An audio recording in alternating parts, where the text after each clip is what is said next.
Movie की start में दो आदमी एक ट्रक लेकर जा रहे होते हैं। वो एक दूसरे से बातें कर रहे होते हैं कि उनका एक एक्सीडेंट होता है। जब वो मदद के लिए कॉल करते हैं तो उन्हें वहां से कहते हैं कि उस तिजोरी से तो दूर रहना। उस तिजोरी से एक ज़ॉम्बी निकलता है और आर्मी वालों को खाता है, लेकिन वहां से दो आदमी बचकर निकलते हैं। उन्हें लगता है कि ज़ॉम्बी उन तक नहीं पहुंच पाएगा, लेकिन ज़ॉम्बी वहां आकर उन्हें भी मार देता है। जब वो जा रहा होता है तभी वो दोनों आदमी ज़ॉम्बी बन जाते हैं। और जो कैफे में एक शेफ होता है, उसके पास हंटर बिले नामी एक आदमी आ जाते हैं। वो उसे एक नक्शा देता है और उसे एक ऑफर करता है। एक औरत जो दरवाजा बजा रही होती है वो स्कॉट की बीवी होती है।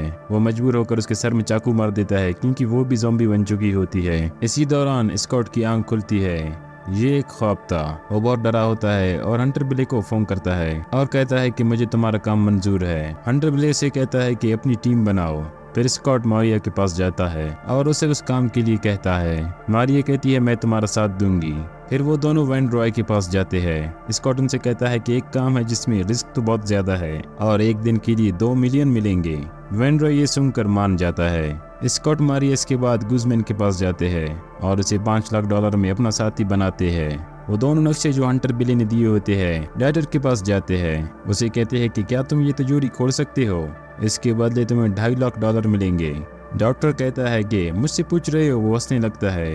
वो कहता है कि जिसने इसे बनाया है इसका नाम है हैंस वैगनर। इसने इस तिजोरी का नाम गॉटर रैमरिंग रखा है। अगर मुझे खोलने का मौका मिलता है तो मैं ज़रूर खोलूंगा। फिर वो सब लोग एक बस के जरिए वहां पहुंच जाते हैं जहां उन्होंने अपना मिशन स्टार्ट करना होता है। स्कॉट अपनी बेटी को कहता है कि वहां मिले जाओ क्योंकि उनकी बेटी की वजह से वो वहां जा सकते हैं। वो लिली के पास जाती है। वो उसे जाने के लिए कहती है क्योंकि सिर्फ लिली को उस जगह को खोलने की इजाज़त है। अब कैट भी साथ जाने लगती है, लेकिन स्कॉट उसे मना कर देता है।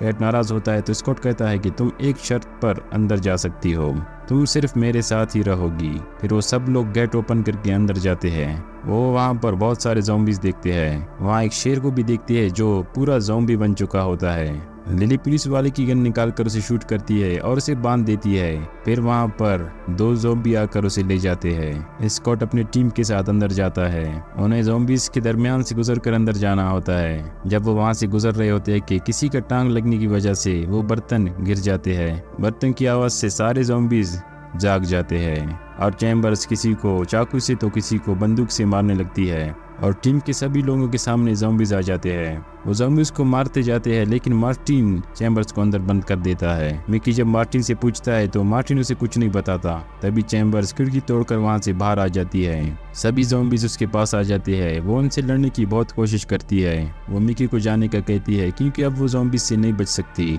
ज़ॉम्बीज़ उसे काटने लगती है तो मिकी मजबूर होकर उस पेट्रोल की टंकी को जो चैम्बर्स के पीछे है उसे फायर कर देती है और इस पर बहुत ही बड़ा धमाका हो जाता है।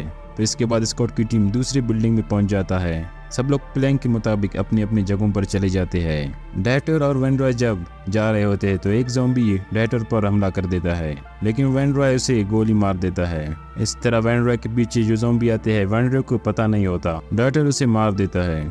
उनके सामने वो 2 ज़ॉम्बी होते हैं जिन्होंने पुलिस वाले को ले गए थे। एक ज़ॉम्बी उनके पास आता है, लेकिन मार्टिन उसे मार देता है। दूसरा ज़ॉम्बी मार्टिन पर अटैक कर देता है। वो ज़ॉम्बी मार्टिन को गिरा देता है।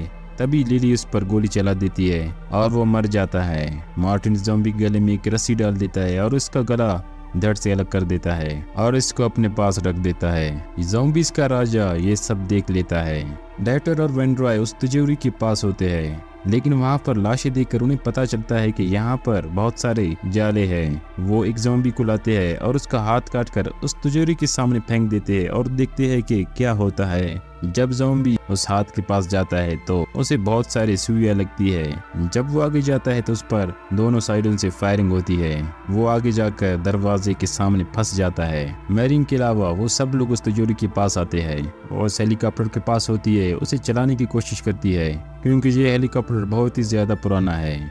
इसी दौरान डॉक्टर वो तिजोरी खोल देता है।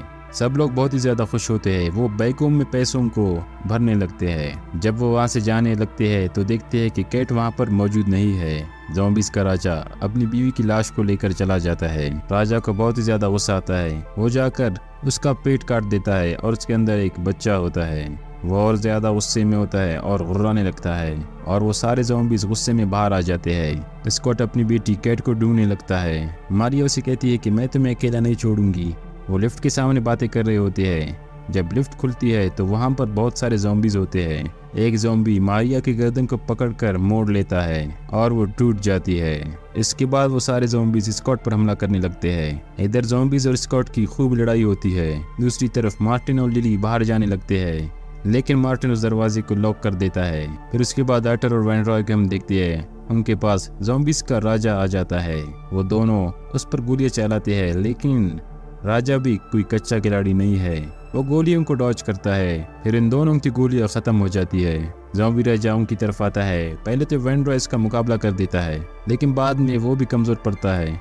डॉटर ज़ॉम्बी पर हमला कर देता है और वैन रॉय को तिजोरी की तरफ फेंक देता है और उसका दरवाजा बंद कर देता है। तभी ज़ॉम्बीज़ का राजा डॉटर को पीछे से पकड़ लेता है। दूसरी तरफ मार्टिन पर एक शेर हमला कर देता है। वो उसे उठा कर मार देता है और आखिर में उसका सर खा जाता है। स्कॉट, लिली और मिकी जब जाने लगते हैं, वहाँ पर भी बहुत सारे ज़ॉम्बीज़ आ जाते हैं। मिकी स्कॉट और लिली को जाने का कहता है और खुद ज़ॉम्बीज़ पर फायरिंग करने लगता है। मिकी पर दो ज़ॉम्बीज़ हमला कर देते हैं। उनमें से एक मिकी की बाजू पर काट देता है और मिकी उन दोनों को मार देता है। स्कॉट देखता है कि मिकी को ज़ॉम्बी ने काट लिया है। वो उस पर लगी बम को खोल देता है और खुद भाग जाता है। सभी ज़ॉम्बीज़ मिकी पर हमला करने लगते हैं, तो उसी दौरान धमाका हो जाता है। लिली और स्कॉट लिफ्ट के जरिए ऊपर जाते हैं। जब ऊपर पहुंचते हैं तो वहीं पर ज़ॉम्बीज़ का राजा भी आ जाता है। लिली उसकी वाइफ का सर निकालती है जो मार्टिन ने काटा हुआ था। वो स्कॉट और मारिना को जाने का कहता है। ज़ॉम्बी उसे लोहे का रॉड मारता है जिससे वो दीवार पर चिपक जाती है। वो उसकी वाइफ का सर नीचे फेंक देती है। ज़ॉम्बीज़ का राजा उसे भी काट लेता है। कैट एक के बाद एक ज़ॉम्बी को गन से मारने लगती है। सिर्फ वहाँ पर राजा ही बच जाता है क्योंकि उसने अपने सर पर मास्क लगाया होता है। स्कॉट भी वहाँ पहुँच जाता है। इसी वजह से वो तीनों वहाँ से भाग जाते हैं।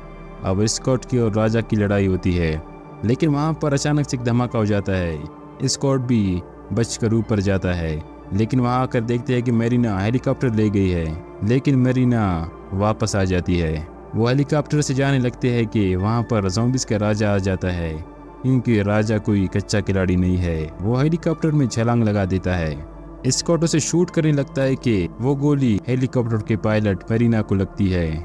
ज़ॉम्बी स्कॉट को काट लेता है। स्कॉट भी उसे शूट कर देता है। इसी तरह सारे ज़ॉम्बीज़ खत्म हो जाते हैं और उसी जगह को भी पूरा ब्लास्ट करते हैं। हेलीकॉप्टर भी डिसबैलेंस होकर और क्रैश हो जाता है, लेकिन स्कॉट और कैट बच जाते हैं। स्कॉट कैट को कुछ पैसे देता है। इसी दौरान हम देखते हैं कि स्कॉट भी ज़ॉम्बीज़ की तरह आवाज़ निकालता है। आखिरकार मजबूर होकर कैट भी उसके सर पर गोली चलाती है। फिर हम वैन रॉय को देखते हैं। वो जिंदा होता है क्योंकि रॉटर ने उसे तिजोरी में बंद कर दिया था। इसके पास बहुत सारे पैसों के बैग भी भरे होते हैं। वो प्लेन में जा रहा होता है कि उसे कुछ अजीब महसूस होने लगता है। जब वो देखता है कि उसके बाजू पर एक ज़ॉम्बी ने तो काट लिया है, वो हंसने लगता है और यहाँ पर मूवी एंड होती है।